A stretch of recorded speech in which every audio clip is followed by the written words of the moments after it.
नमस्कार दोस्तों, मैं हूं डॉक्टर दिशा प्रजापति और आप सबका बहुत बहुत स्वागत करती हूं मेरे YouTube चैनल पर। दोस्तों, टंग टाई यानी कि जीभ का तंतु क्या होता है, अगर उसे रिमूव नहीं किया तो किस प्रकार की दिक्कत आ सकती है, उसका रिमूवल प्रोसेस कैसा होता है, वो मैं आपको पूरा पेशेंट पे करके दिखाने वाली हूँ और ये रिमूव करने का खर्चा कितना आता है, ये सारे ही टॉपिक के बारे में हम आज की वीडियो में बात करने वाले हैं। तो इस वीडियो को एंड तक ज़रूर देखिएगा और वीडियो शुरू करने से पहले अगर अभी तक आपने मेरे चैनल को सब्सक्राइब नहीं किया है तो प्लीज़ मेरे चैनल को सब्सक्राइब कीजिए और वीडियो को लाइक कर दीजिए। तो शुरू करते हैं वीडियो के साथ। दोस्तों, ये हमारे 26 ईयर के एक पेशेंट है जिनका टंग टाई का आज हम रिमूवल आपको दिखाने वाले हैं। उनको पहले एनेस्थेशिया दे दिया गया है फ्लोर ऑफ द माउथ में। ये लेज़र मशीन है जिससे हमने टंग टाई रिमूव किया है। अभी आप देख सकते हैं कि पेशेंट का टंग उठ नहीं रहा है बिल्कुल, क्योंकि वो पूरा नीचे अटैच्ड है, जिसकी वजह से पेशेंट को बोलने में दिक्कत हो रही है। इसीलिए उन्होंने ये टंग टाई रिमूव करने के लिए हमारे पास आए हैं। अभी आप देखिए, ये जो बैंड अटैचमेंट है मसल का, उसे धीरे धीरे जो लेज़र की टिप होती है उससे वहाँ से रिमूव किया जाता है। वो टिप हल्का हल्का सा जो टिश्यूज़ का अटैचमेंट है या मसल अटैचमेंट है उसे बर्न करता है। लेज़र सर्जरी का एक बहुत अच्छा ब्यूटी यही है कि वो रिमूव करने के टाइम किसी भी प्रकार की ब्लीडिंग नहीं होती है and most of the cases में स्टिचेस भी नहीं लेने पड़ते हैं और बहुत जल्दी से उसका रिकवरी भी हो जाता है।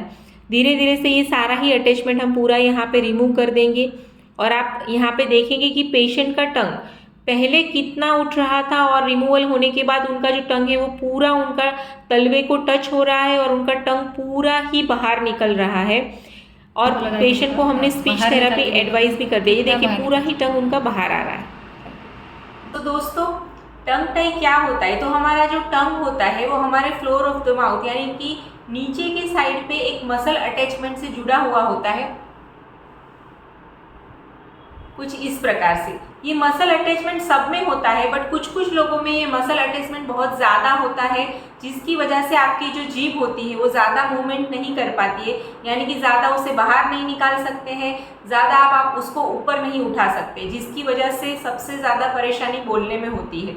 अगर छोटे बच्चों में होता है तो छोटे बच्चों को फीडिंग में भी प्रॉब्लम होती है। जैसे जैसे आप बड़े होते जाते हैं आपको तुतलाने की प्रॉब्लम से सफ़र करना पड़ सकता है, जिसकी वजह से टंग टाई को जितना जल्दी होता है उतना ही जल्दी रिमूव करने की सलाह दी जाती है। अगर यंग एज में, जैसा आपने हमारे पेशेंट का टंग टाई सर्जरी देखा, उनका एज अराउंड 26 ईयर्स है, अगर इतने लेट हम टंग टाई को रिमूव करते हैं तो उस टाइम पे टंग टाई को रिमूव करने के बाद स्पीच थेरेपी लेना भी उतना ही ज़रूरी होता है, क्योंकि आपको इतने सालों से वो टंग टाई की वजह से कुछ कुछ वर्ड जैसे कि र, त, द, थ ऐसे वर्ड क्लियरली नहीं बोल पाते हैं, तो उसकी हैबिट हो जाती है। सो उसी वर्ड को क्लियरली बोलने के लिए आपको कुछ दिनों तक स्पीच थेरेपी लेना भी ज़रूरी होता है। और अब बात करेंगे कि उसकी कॉस्ट कितनी आती है। तो टंग टाई रिमूव करने का कॉस्ट दो चीज़ों पे डिपेंड करता है। पहला होता है कि जैसा ये मसल अटैचमेंट है, जितना मसल अटैचमेंट ज़्यादा होता है सर्जिकल प्रोसेस का कॉस्ट उतना ज़्यादा आता है। और दूसरा है कि आप ये किस डेंटिस्ट के पास कर रहे हैं। सो मसल अटैचमेंट के हिसाब से अगर आप कॉस्ट की बात करेंगे तो 5,000 से शुरू होकर 15 से 20,000 तक इसका कॉस्ट आ सकता है। लेज़र से रिमूव करने की मैं बात कर रही हूँ यहाँ पे। दोस्तों, ये था सारा इन्फॉर्मेशन टंग टाई की लेज़र सर्जरी के बारे में। अगर आपको फिर भी कोई क्वेश्चन है तो मुझे कमेंट में ज़रूर बताइएगा। मिलते हैं नेक्स्ट वीडियो में। Till that keep smiling, bye bye.